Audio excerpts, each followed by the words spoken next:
السلام عليكم ورحمة الله وبركاته. أهلا بكل المشاهدين والمتابعين قناة الكورة مع صبري. هنتكلم النهاردة مع بعض في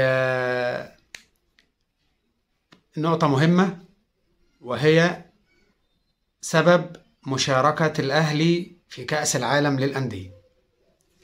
طبعا كان في اجتماع بالأمس، اجتماع الاتحاد الدولي لكرة القدم بقيادة انفانتينو،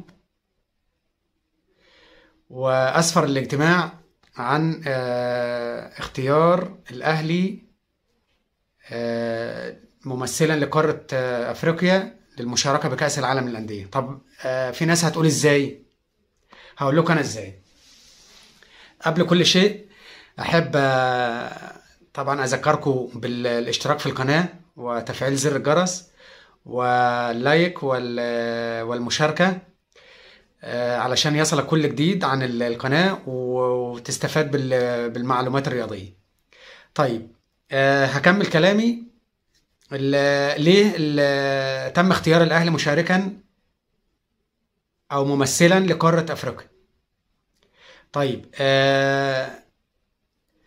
البلد اللي هتنظم كأس العالم للأندية هي المغرب، وبما أن المغرب هتنظم كأس العالم فطبعا احنا عارفين ان بطل افريقيا النسخة الماضية هو فريق الوداد من المغرب، وبطل الكونفدرالية الافريقية فريق نهضة بركان من المغرب، والفريق اللي هينظم والبلد اللي هتنظم البطولة هي المغرب.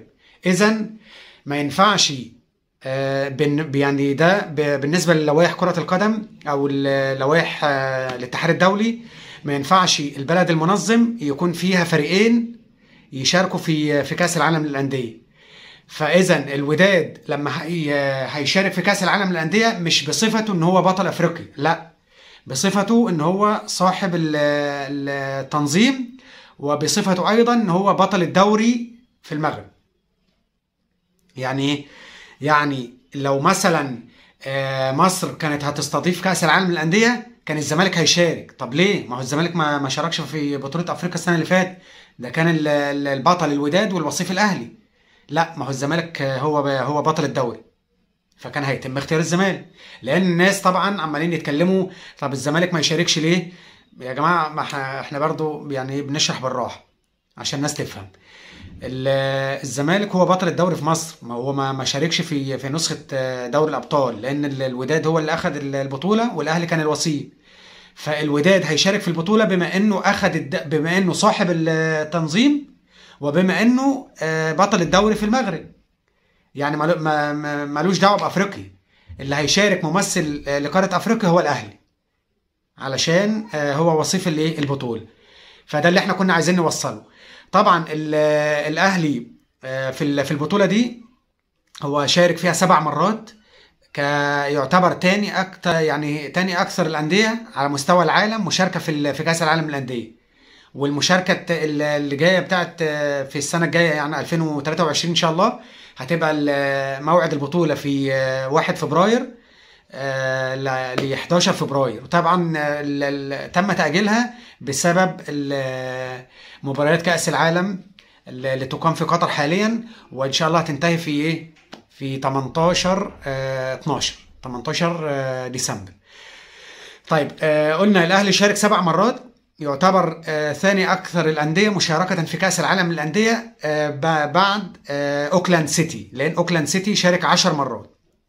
طيب الأهلي حصل في البطولة دي حصل على المركز الثالث 3 مرات في 3 نسخ، في 2006 وفي 2008 وفي 2021 اللي هي آخر نسخة الأهلي شارك فيها.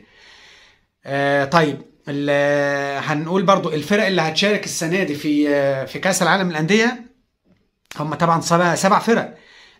ريال مدريد ممثل عن أوروبا، طبعا ساوندرز بطل أمريكا الشمالية، الوداد منظم للبطولة وليس بطل أفريقيا، فلامينجو البرازيلي بطل أمريكا الجنوبية، أوكلاند سيتي، وأيضا الأهلي وصيف دوري الأبطال، وبطل آسيا لم يتم تحديده حتى الآن.